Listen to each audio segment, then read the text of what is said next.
Vamos dar sequência então à cobertura do Congresso Americano de Cardiologia, o ACC 2022, e eu vou falar agora sobre uma análise de um dos estudos chamados SCORES, que foram apresentados agora à tarde no Congresso. A gente sabe que pacientes diabéticos já têm um risco aumentado de ter eventos isquêmicos.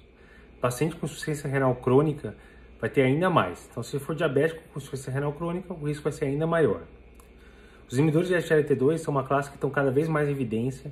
A gente sabe que tem vários trabalhos mostrando benefício em pacientes com IC, mas será que para diminuir evento isquêmico também seria uma medicação interessante?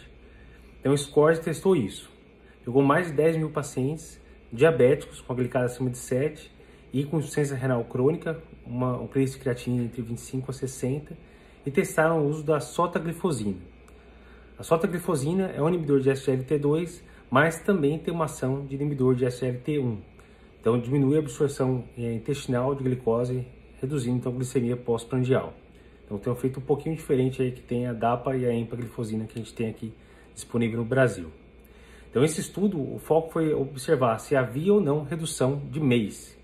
Então redução de morte cardiovascular, infarto ou AVC. Então eles tiraram da análise agora eventos de insuficiência cardíaca. E eles analisaram também dois grupos, pacientes que já tinham doença cardiovascular prévia. Então eles consideraram pacientes que já tiveram infarto, que já tiveram AVC, que já tiveram doença arterial periférica, ou pacientes que não tiveram nenhuma dessas três. Então eles botaram esses dois grupos e viram se usar sotaglifosina para esses pacientes também seria benéfico. Então todo mundo era diabético, todo mundo tinha uma insuficiência renal crônica com crise de creatinina entre 25 e 60. Qual que foi o resultado do estudo? A gente pôde primário, que era morte cardiovascular e infarto AVC, houve uma redução significativa usando a sotaglifosina. E isso foi verdade nos dois subgrupos. Houve uma redução de 21%, então, no grupo que tinha doença cardiovascular, do MACE, então de morte cardiovascular, infarto ou AVC, e uma redução de 26% também no grupo que não tinha doença cardiovascular.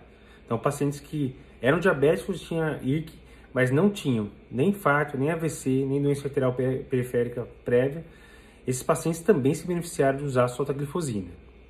Quando for avaliar os desfechos isolados, houve uma redução significativa só de infarto e uma redução significativa também só de AVC. Então, mostrou que a medicação é interessante também nesse sentido.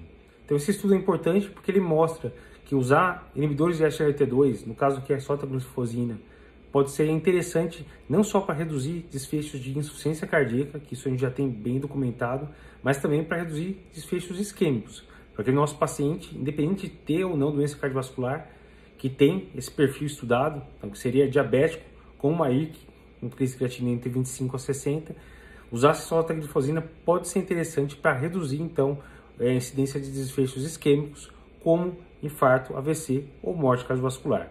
Então é um estudo bem relevante, aumenta ainda mais aí a presença dos inibidores de SGLT2 na nossa prescrição, e eu acho que é um estudo que pode mudar aí e ter impacto nas diretrizes futuras.